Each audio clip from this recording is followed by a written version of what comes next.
Saudara, soal dokter kandungan di Garut yang diduga lecehkan pasien, kita akan bahas bersama Yudi Mulyana Hidayat, Ketua Umum Perhimpunan Obstetri Ginekolog Indonesia, yang sudah bergabung malam hari ini melalui sambungan virtual. Selamat malam, Pak Dr. Yudi. Selamat malam. Ya, Selamat malam. Pak Dokter, ini sangat-sangat memilukan dan sangat-sangat disayangkan begitu peristiwa ini terjadi terhadap pasien yang dilakukan oleh seorang dokter. Kasus dokter di OBGYN di Garut ini diketahui terjadi tahun 2024. Nah, apakah sudah pernah ada laporan soal ini, Dok, sebelumnya? Dan apakah sudah ada sanksi yang diberikan? Ya, terima kasih para pemirsa sekalian. Terus terang saja kami merasa mengecam perilaku yang dilakukan oleh dokter, ya, baik pun dokter apapun termasuk residen yang ramai saat ini tentang pelecehan seksual. Yang jelas kasus ini kan memang sudah terjadi sejak 2024 ya, dan itu sudah dilakukan penanganannya waktu itu secara lokal oleh POGI cabang Jawa Barat, kemudian ID Kabupaten Garut dan Dinas Kesehatan. Waktu itu sudah memanggil yang bersangkutan. Hanya memang ini oknum dari anggota POGI kami ini agak sedikit bandel. Diundang 3 kali tidak pernah hadir gitu. Dan ke Bandung untuk proses pembinaan dan sebagainya. Untuk mencari, mengklarifikasi lah kira-kira pelanggaran apa yang sudah dilakukan oleh yang bersangkutan, kan begitu. Nah, memang kalau organisasi profesi lebih mengarah pada pelanggaran etika ya, mungkin ya, maaf, ada pelanggaran etika atau pelanggaran disiplin yang lain. Oleh karena itu, kalau memang itu ditemukan, kami dari pengurus POGI pusat tidak akan ragu-ragu lagi ya untuk memberikan sanksi yang sangat berat kepada yang bersangkutan.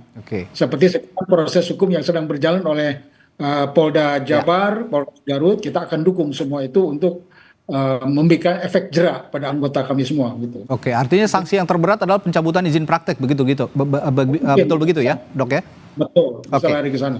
Ya, yang ingin saya tanyakan juga, mungkin pemirsa Kompas TV juga ingin tahu, tidak juga banyak yang tahu sebenarnya masyarakat. Sesungguhnya standar operasional prosedur pemeriksaan seorang pasien, terutama pasien OBGYN gitu, bagaimana, Dok, sebenarnya? Ya, sebetulnya sih kalau di dalam SOP pemeriksaan, di dalam ruang pemeriksa, pertama keluarga mempunyai hak ya untuk mendampingi bersangkutan, mendampingi suami ataupun keluarga lain untuk proses pemeriksaan. Yang kedua, dari pihak dokter pun harusnya ada asisten kan di situ ya. Perawat atau siapapun, apalagi maaf bicara, kalau saya sebagai dokter ahli kandungan laki-laki itu sangat betul-betul harus ada asisten perempuan yang mendampingi saya selama pemeriksaan. Etikanya harus seperti itu dan SOP-nya sebetulnya. Ya, itu yang harus diketahui oleh masyarakat begitu ya, Dok ya. Betul. Ya, nah ini kan juga belakangan ini justru juga beredar video yang merekam kegiatan sang dokter di Garut itu pada saat memeriksa pasien. Video yang beredar ini juga terlihat tidak ada pendamping, tidak ada suster pada saat itu. Artinya itu dari situ saja sudah menyalahi prosedur ya, Dok ya? Betul. Dari melihat dari tempat pemeriksaan saja, ya mungkin saya nggak tahu persis apakah dokter yang bersangkutan menyuruh keluar dari pasiennya. Terus yang kedua juga proses pemeriksaan USG pun itu tidak prosedur, tidak sesuai SOP. Memeriksa sampai ke jauh ke atas seperti itu ya, kecuali kalau ada indikasi tertentu kan begitu. Ini kan nggak ada. Dan ada SOP lagi yang lebih terperinci sebenarnya yang saya baca. Koreksi kalau saya salah, Dok. Ketika seorang dokter OBGYN memeriksa pasien, satu tangan memeriksa anatomi tubuh pasien, yang satu tangan lagi biasanya memegang alat komputer ataupun device yang disediakan untuk melihat hasil USG dan sebagainya. Bukan begitu ya, Dok? Ya, sebetulnya memang kadang-kadang kita pemeriksaan satu tangan memegang transducer namanya kan.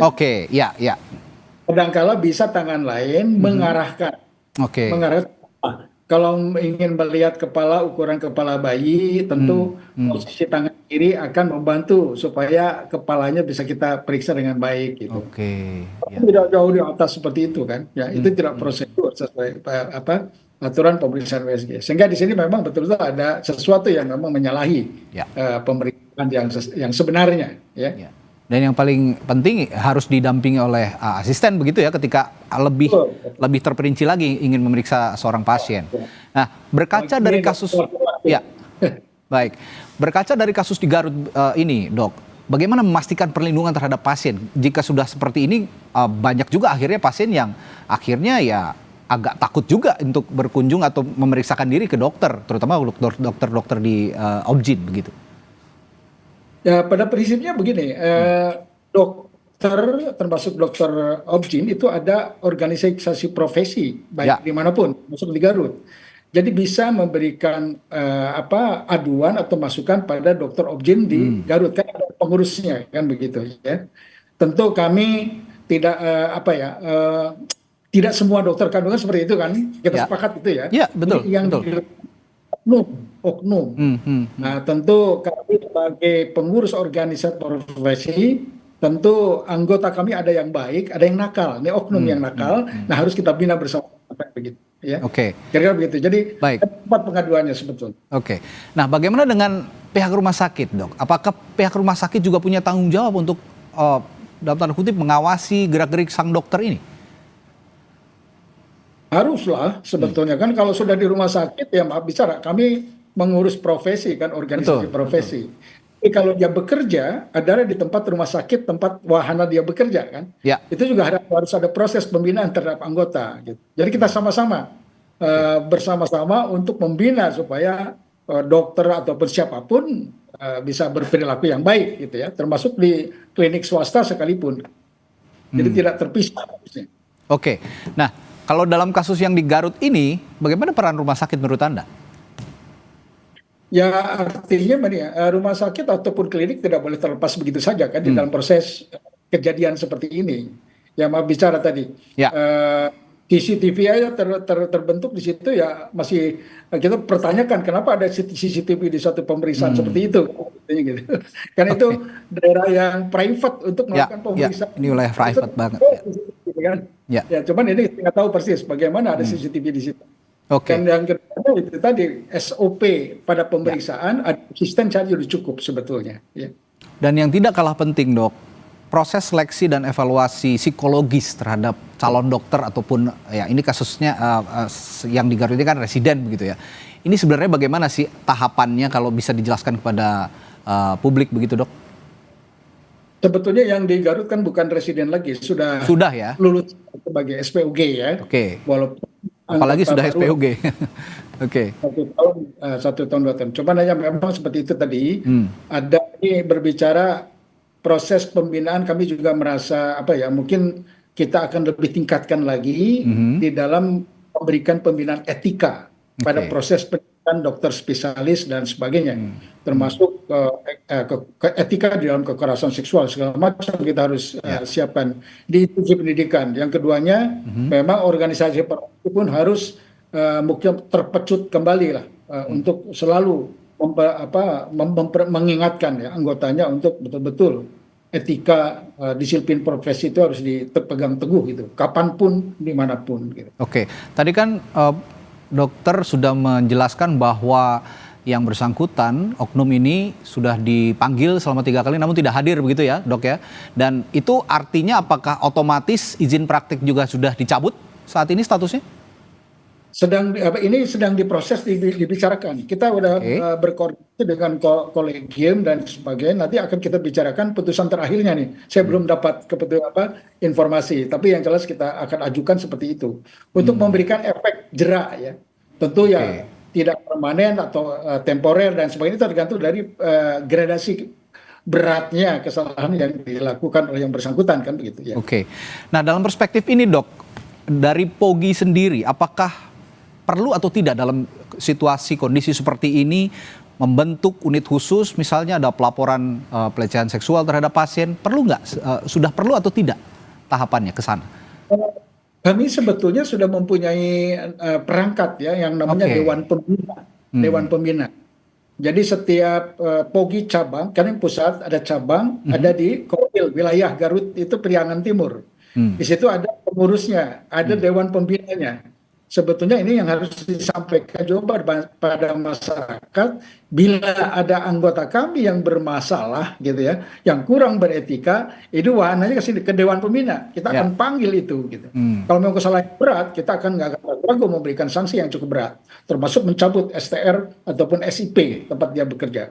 Tapi apakah Pogi juga menerima direct report misalnya dari publik, dari masyarakat jika ada hal-hal yang terjadi seperti ini? Ada, Pak. Ada beberapa yang kita terima dan kita lakukan tindakan ya. Kita kan harus dicek and recheck, betul nggak gitu ya.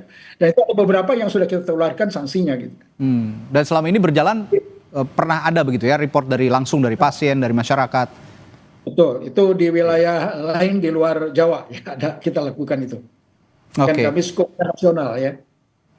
Baik, saya akan bertanya juga, sudah bergabung bersama kami malam hari ini melalui sambungan telepon, anggota Komisi 3 DPR RI, Nasir Jamil. Selamat malam, Bung Nasir. Ya, selamat malam, Radi. Ya, Bang Nasir, kalau melihat kasus seperti yang di Bandung sebelumnya, lalu muncullah kembali ini, terungkap lagi di Garut, dari Komisi Hukum di DPR, Anda melihat ini sesuatu yang sudah darurat atau sebenarnya masih bisa ditanggulangi?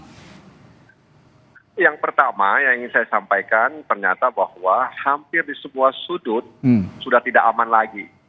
Ya, jadi di sekolah pun anak-anak kita tidak aman, di pesantren pun demikian, di yayasan panti sosial, panti asuhan juga begitu. Ya, jadi di rumah sakit juga mengalami hal yang sama. Jadi pasien yang seharusnya dilindungi, ya dijaga. Kemudian dijaga, tapi justru terjadi sebaliknya begitu. Oke. Nah, jadi saya sempat melihat sih di medsos ya terkait dengan apa yang dilakukan oleh dokter yang di Garut itu. Ya, jadi seharusnya kan dia menjaga martabat dari pasiennya itu. Dan tapi memang biasanya yang sering saya perhatikan juga dokter itu selalu ditemani oleh perawat, ya, ditemani oleh perawat ketika dia memeriksa pasien. Ya, tapi ini tidak ada perawat yang menemani dokter itu ketika memeriksa pasien. Dan ya tentu saja kita bersyukur bahwa ini terungkap dan kita sangat prihatin dengan apa yang dialami oleh pasien tersebut ya, yang dilecehkan secara seksual oleh, ada pelecehan seksual lah kita katakan oleh dokter tersebut. Nah, karena itu memang harus dihukum ya. Karena dia sudah melanggar profesi dokternya, etika dokternya, dan tentu saja menurut saya ini harus diusut ya, jangan-jangan ada korban lainnya yang dilakukan seperti dia, karena nggak mungkin dia berani pertama kali melakukan itu kecuali ada praktek-praktek yang sama yang dia lakukan terhadap orang lain. Artinya menurut Anda apakah pengawasan juga tidak hanya dari organisasi tapi juga dari rumah sakit perlu diperketat? Ya, jadi sebenarnya memang harus ada pengawasan yang melekat begitu ya. Artinya harus ada satu pengawasan yang konsisten dilakukan. Jadi tidak boleh misalnya seorang dokter memeriksa pasien tanpa ditemani oleh seorang perawat begitu. Jadi meskipun nanti ada alasan kami kekurangan perawat dan lain sebagainya ya. Tapi ini pengawasan yang harus konsisten dilakukan. Kalau tidak nanti ada kesempatan. Jadi orang kan bisa melakukan karena ada kesempatan ya. Meskipun dia punya kemauan, dia punya kemampuan, tapi dia tidak punya kesempatan karena ada orang lain yang mengawasi di sampingnya begitu. Ya. Jadi tiga hal ini tidak akan terjadi ya. Hal sesuatu itu terjadi kalau nggak tiga hal tadi itu. Oke. Kolega Anda di DPR, Bung Nasir, mengatakan, Bang Saroni mengatakan bahwa ini sudah masuk dalam darurat kekerasan seksual di institusi medis.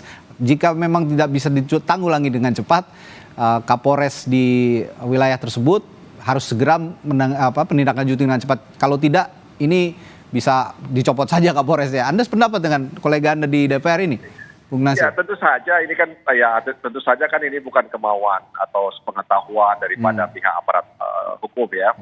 Kan karena dia berada di sebuah rumah sakit, tempatnya juga tersembunyi gitu ya. Tersembunyi dalam arti di kamar, di ruang pemeriksaan gitu. Jadi saya pikir ini memang harus diusut saja, ya secara serius. Apakah benar memang di Republik ini ada darurat yang seperti dikatakan oleh kolega saya Sahroni? Ya. Nah, oleh karena itu kan ini harus dijawab oleh Menteri Kesehatan, oleh lembaga dan instansi terkait sehingga kemudian pasien tidak trauma gitu ya.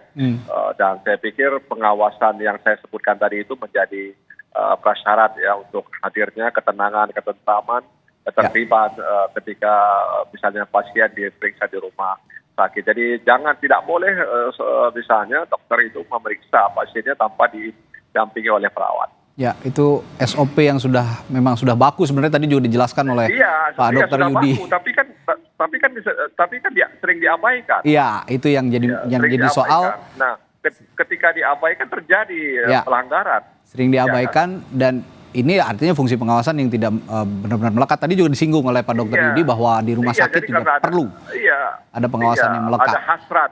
Ya, atau ada hasrat yang kemudian dia lihat ada kesempatan dia lakukan itu. Ini yang sudah kita sayangkan dan mudah-mudahan tidak terjadi lagi. Kalau kita sakit pasti kita akan ke dokter. Jika dokternya juga tidak bisa menjaga keamanan pasiennya, ya mau ke siapa lagi kita berobat begitu kira-kira. Baik, terima kasih. Baik, terima kasih Radit. Baik, terima kasih Bung Nasir Jamil dan juga Pak Dr. Yudi Mulyana Hidayat, Ketua Perhimpunan Obstetri Ginekolog Indonesia telah bergabung di Sapa Indonesia Malam. Sampai jumpa lagi Pak Dokter. Terima kasih.